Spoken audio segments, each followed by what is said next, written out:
Very significantly, what the MEA says this morning is that the Chinese incursion issue has already been raised today, and we are going to take this matter further. You know, when leaders of important countries like India and China meet at summit level, these are occasions for discussing substance. So I can assure you that that process has already started. Yesterday, the issues of substance that you are referring to have already been raised at the highest level.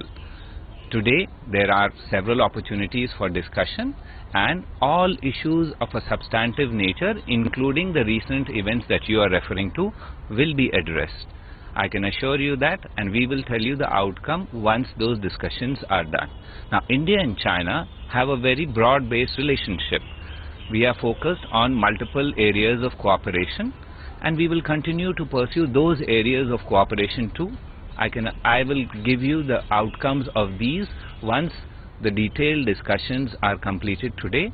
But again, let me assure you with all sincerity, these issues have been raised, and issues of concern, including recent events, will also continue to be discussed today. I think the key issues that need to be discussed today is, of course, primarily is the economic agenda, where I think a huge investment is coming from China, and I think which must be welcomed, especially in the infrastructure sector. Besides that, I think there are 2-3 issues which India may probably like to raise. One is of cooperation in the field of terrorism, because terrorism is a menace that has affected China also extensively in recent past. The second issue is, of course, the river water issues, which many have been accusing China of diverting, though I personally do not feel that practically it is feasible to divert waters of rivers like Sangpo, Satluj or Indus in a cost-effective manner.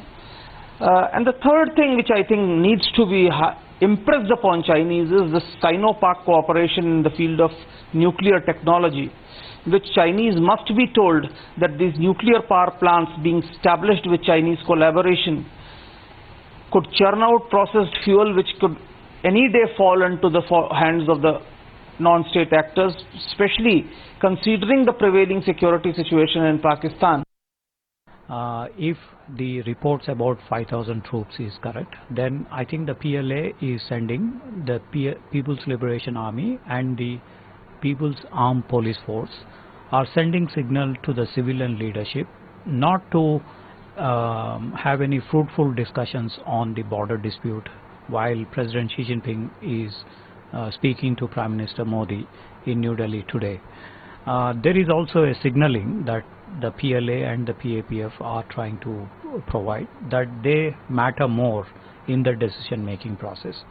It is not clear exactly, because Xi Jinping is the only civilian leader in the Central Military Commission which controls all these areas, but actually the local level commanders control these areas.